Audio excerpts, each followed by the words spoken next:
nombre es Ignacio del Valle, soy de una comunidad de la zona oriente del Valle de México, estamos muy cerquita en nuestro territorio que antes que eran lagos hace muchos años, la historia nos los dice, y que esa memoria la tenemos que tener presente porque justo somos pueblos originarios que se fueron a asentar a la orilla de un lago que era el lago de Texcoco.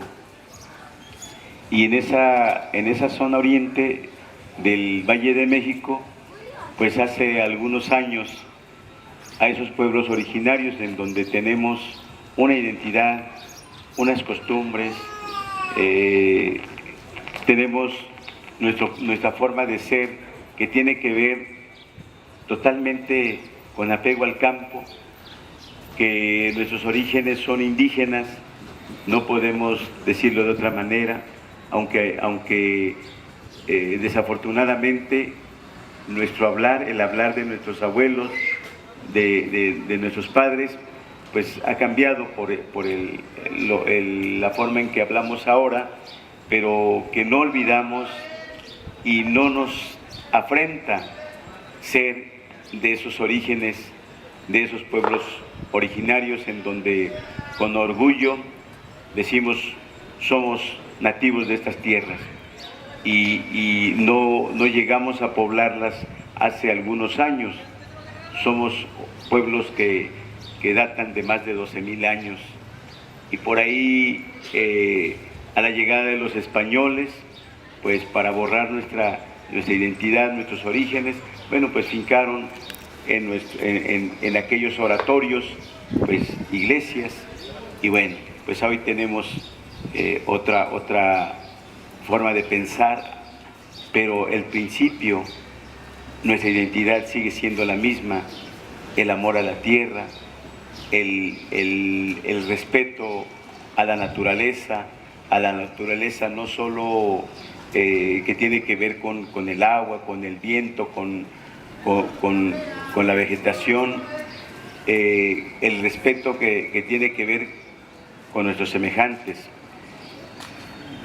Y esos principios pues nos los han repetido y nosotros hoy nos toca repetirlos para con nuestros hijos y que van fundamentalmente y que están basados fundamentalmente en el respeto, en la fraternidad, en la hospitalidad cuando llegamos a un pueblo, a una comunidad en donde la mayor parte de los que habitamos en esa comunidad nos conocemos, tratamos de ser hospitalarios con el que llega, tratamos de ofrecerle, decía mi abuelo, cuando ofrezcas un vaso de agua, cuando ofrezcas un saludo, hazlo de corazón, hazlo de voluntad. Cuando ofrezcas un taco, hazlo de corazón y de voluntad. Cuando niño, pues como que no entendíamos ese significado tan importante. Ofrece un vaso de agua, no ofrezcas un manjar si no lo haces de voluntad y de corazón. Porque existe un retraso muy grande, pero como sea, vivíamos en armonía, en colectividad.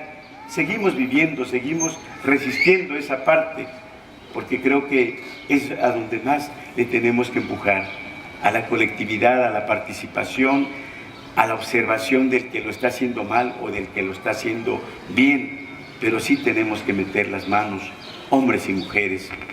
Y fue un despertar cuando por ahí se escuchaba a la llegada de un cambio supuestamente de gobierno para aquellos que creíamos que la solución estaba en los partidos o en un cambio de partido. Claro que hubo cambio de partida, pero de partida bueno. Entonces, cuando llega ese gobierno y se oye ese proyecto por la televisión y habla de un bienestar y de un cambio a la situación económica que viven nuestros pueblos, pues muchos se emocionaron y se hablaba de la zona de Texcoco. Nosotros colindamos con Texcoco, somos parte del distrito de Texcoco, pero somos un municipio diferente. Claro, Texcoco es más grande que el municipio de San Salvador Atenco. Entonces, vivimos junto a Chiconcuac, ¿sí? Son los municipios que están cerca, y que de ese proyecto 13 núcleos ejidales iban a ser afectados en ese proyecto. Para muchos, porque primero hablaron de empleo, eran 30,000 empleos que iban a tener las comunidades, y como que todos ya se sentían parte de esos 30,000 empleos. Pero vino la reflexión, bueno, pero ya nos preguntaron, no, al fin que va a ser en Texcoco. Y resulta que el 22 de octubre del 2001 cae el decreto expropiatorio, y más del 80% del territorio y del área que iba a ser ocupada para ese megaproyecto caía en Atenco y en las comunidades que componen el municipio de Atenco. Y es cuando nos preocupamos, y nos cayó como agua fría, como agua helada. ¿Qué va a ser? Entonces nos empezamos a preguntar, y como en un cuento fuimos con el comisariado ejidal. Oye, comisariado ejidal, ¿qué está pasando? ¿Qué sabes de este proyecto? No, pues no sabemos nada. A mí háblame de otra cosa, pero no sé nada, no es mi proyecto. Pues claro que no es tu proyecto, pero no sabes, seguro. No sabes, no sé nada. Fuimos con el presidente municipal, y así fuimos con las autoridades, con los diputados, con los senadores. Nadie sabía nada, hasta que fuimos a la Secretaría de Comunicaciones y Transportes, y la forma en que nos recibe cuando los pueblos nos juntamos y dijimos, bueno, vamos a preguntar, porque eso se acostumbra en un pueblo. Cuando algo queremos saber, preguntamos, y nos levantamos muy temprano y vamos a preguntarle a la autoridad o a quien sea de qué se trata el asunto. Y pues resulta que nadie sabía nada, y la respuesta que nos dan en la Secretaría de Comunicaciones y Transportes, claro, nos organizamos y decidimos venir en muchos camiones y venir a la Secretaría de Comunicaciones, y la respuesta fue, pues, la fuerza pública. Y nosotros dijimos, bueno, pero ¿por qué? Si nada más venimos a preguntar, y eso está en nuestro derecho. ¿Por qué la fuerza pública? A ver, y resulta que ya discutíamos con los comandantes. A ver, y alguien dijo, bueno, pues es que con ellos no es el asunto. Entonces, ¿quién nos va a contestar? Y nos advirtieron que si no nos quitábamos del lugar en donde estábamos, pues dijeron, nos vamos a barrer. Y nosotros dijimos, bueno, pues no somos basura. Somos seres humanos, somos ciudadanos, y que tenemos un derecho.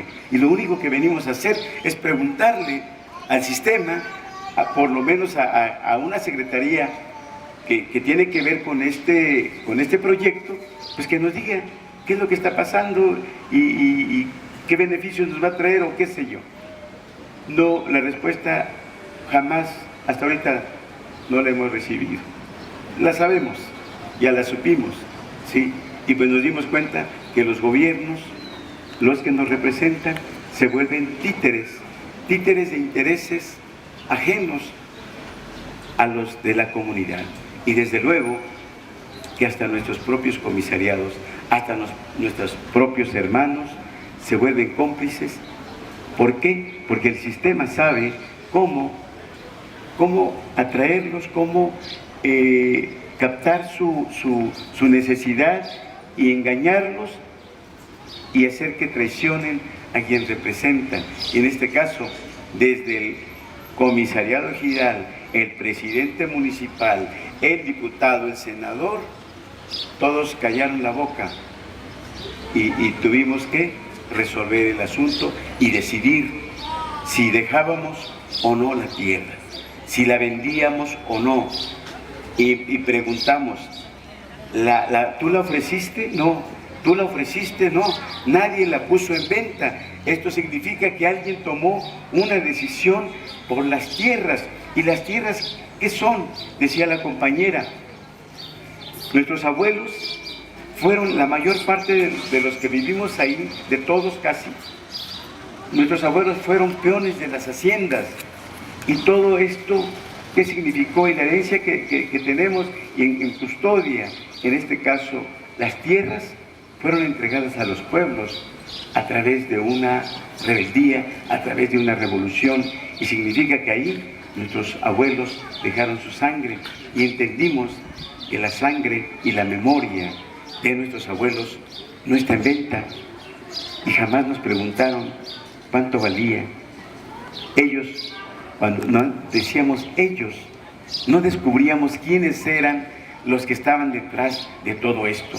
Hoy mencionamos a un ser perverso, desde luego, marioneta de la economía internacional, que le abre la puerta y dice: vengan. Va a Francia, va a China, va a donde sea que tenga que ofrecer al mejor postor los recursos. ¿Cuándo nos han preguntado? Y esto tiene que ver pues con las reformas, cambiar todo. La tenencia de la tierra está, dijo la compañera, en una constitución que no fue una ocurrencia de nadie. Fue una necesidad que se dio en ese tiempo, en esa revolución, y que vino a normarse en un legado que está escrito en una constitución. Y hay un artículo, el artículo 27 constitucional, que habla de la tenencia de la tierra, y que la tenencia de la tierra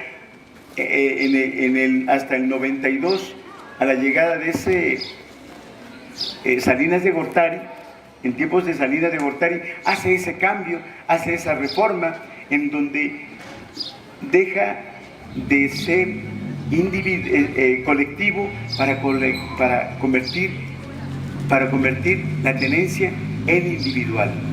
O sea que hoy tú puedes decidir como ejidatario el destino de tu tierra. Claro, eso facilita. Con la situación económica que vivimos, pues eso facilita. Tengo un problema de salud, tengo un problema de empleo, tengo un problema económico, pues echo mano de lo que tengo. Y cuando no hay conciencia, echo mano de la tierra. Esa tierra que fue ganada con sangre y con mucho sacrificio de nuestros abuelos. Y rompen esa parte del régimen colectivo, comunal, ejidal, para convertirlo en propiedad privada e individualizar ese sentido colectivo para privatizar. Ese es el caminito. La antesala, hubo programas de procede. ¿Qué significaba? Bueno, pues ya puedes legalizar la tenencia de tu tierra, pero ya puedes decidir qué hacer con ella. Luego, con este proyecto de muerte, que supuestamente era de utilidad pública, era fácil, y le ponen un precio, 7 pesos con 20 centavos.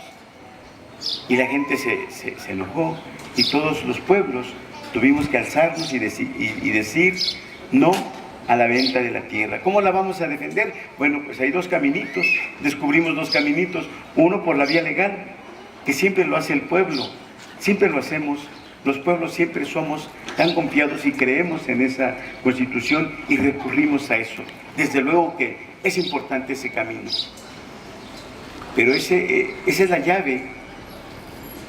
Pero si no hay presión del pueblo, si no hay organización y si no hay conciencia, y si no conocemos nuestro pasado, pues desde luego no vamos a saber en qué momento, en este presente, no sabemos qué significa y en qué momento estamos. Luego entonces, si desconocemos nuestro pasado, no vamos a saber en este presente qué nos espera. Más aún, no vamos a saber qué decidir o qué rumbo tomar si no tenemos conciencia de la memoria que deben de tener nuestros pueblos. nuestros pueblos. Y lo que escuché con la compañera, creo que lo he escuchado en muchos otros lugares, y creo que lo que tenemos que hacer en este caso es informarnos. Tenemos que multiplicar estos foros, tenemos que platicar en nuestras familias, en nuestra cuadra, en nuestras comunidades, y decir qué está pasando. Estas reformas hablan de cambios, claro que necesitan cambios, y cambios muy sustanciales que tengan que ver con la atención en todos los sectores que existen, ya sea magisteriales, ya sea de la salud, ya sea del empleo, ya sea de cualquier sector, pues a todos nos están afectando. Cuando hablamos de las reformas energéticas, no es otra cosa más que poner a modo las instituciones y las leyes que norman el patrimonio y el derecho legítimo que tiene nuestra patria, porque no es de los que estamos en este momento, es del futuro de nuestros nietos, de nuestros hijos. Y si nosotros en este momento no pensamos en ellos, creo que andamos muy mal, porque les vamos a dejar una carga insoportable. Les estamos encadenando. Yo creo que la esclavitud de ese tiempo la vivimos hoy en una forma moderna, cuando en la educación, cuando nuestros hijos no tienen la oportunidad de tener garantizado un lugar en una escuela, que tiramos un decreto que costó sangre, que costaron vidas en el 2002, que fue enfrentamiento con la fuerza pública, que las instituciones hicieron caso omiso, las instituciones que tienen que ver con la tenencia de la tierra, como la Procuraduría Agraria, como el Registro Agrario Nacional, pues resulta que sus visitadores, que son los que nos tienen que orientar, hoy llegaban a tu casa y tocaban la puerta. Yo vengo antes te conozco, porque saben perfectamente la ubicación de la tierra y quiénes son, y decían, hoy pues yo trabajé en la Procuraduría Agraria, ahora vengo a proponerte un trato, hoy no te voy a expropiar, hoy te vengo a dar una oportunidad de negocio. ¿Cuánto quieres por tu tierra? Y así le fueron haciendo.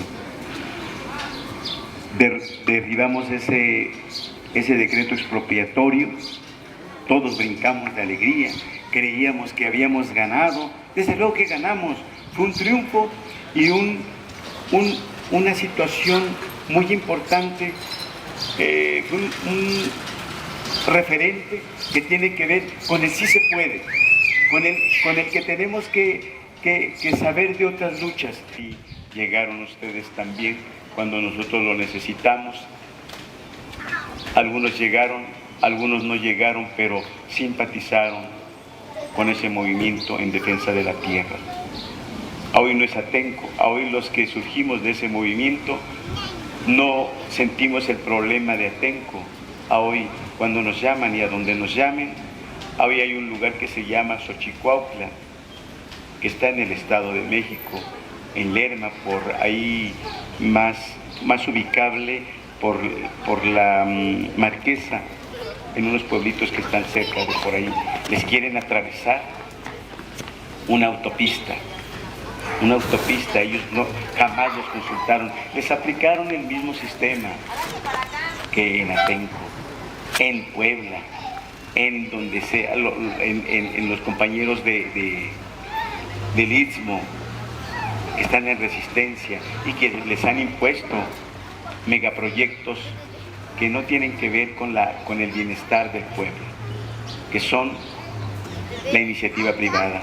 Ayer antier dieron la concesión a Luz y Fuerza, me parece, a la Comisión Federal de Electricidad, y le dan las concesiones a ellos, y les preguntan por ahí, ¿y quiénes son los que van a invertir? Pues es la iniciativa privada. El 96% de las inversiones va a ser a través de la iniciativa privada. ¿Cualquiera de nosotros somos iniciativa privada? ¿Vamos a invertir en eso? Pues no.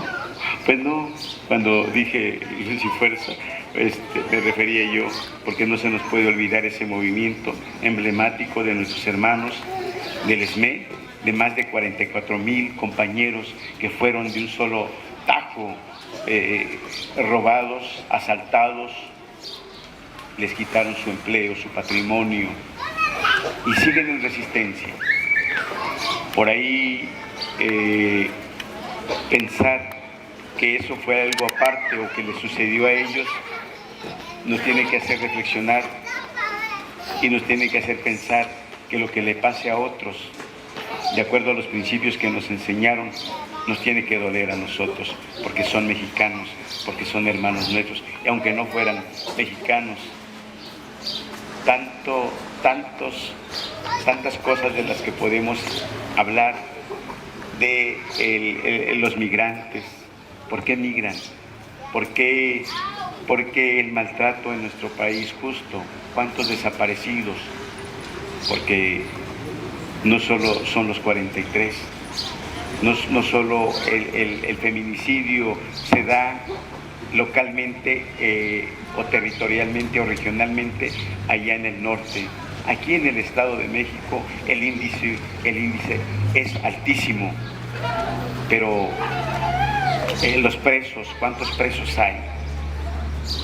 Del gobierno, y que dicen que ya va, pues ellos dicen ya va el aeropuerto, y nosotros decimos aquí estamos como en principio lo dijimos, no al aeropuerto, no porque nos sintamos gente retrógrada, sabemos que nos están quitando el patrimonio y que es la vida la que nos están quitando, y que los movimientos en cada sector o en cada comunidad no es una cosa aparte. Cuando logremos hacer que la comunidad y el pueblo se integre y considere que los movimientos que surgen, ya sea los maestros, ya sea los campesinos, los indígenas, nos tiene que afectar, nos tiene que doler, porque son nuestros hermanos.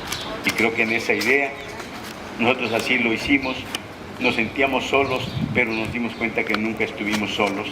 Así tenemos que corresponder, y la lucha es del pueblo, no de un individuo, compañeros, hombres y mujeres. Entonces, nosotros decimos en varias consignas que tenemos que la patria no se vende, se ama y se defiende. La tierra no se vende, se ama y se defiende, y que la decisión, en nuestro caso, en esa zona, la decisión está tomada, el aeropuerto a la chingada. Y gritamos más consignas, pero una de las más emblemáticas pues es que seguimos los pasos de Zapata, el ejemplo de tanta gente que dio su vida. Zapata pues es un personaje emblemático, pero cuántos Zapatas y compañeras nos encontramos con esos ideales. Gracias, compañeros. Zapata vive, el pueblo unido, el pueblo callado, el pueblo se cansa. Bien, gracias, compañeros.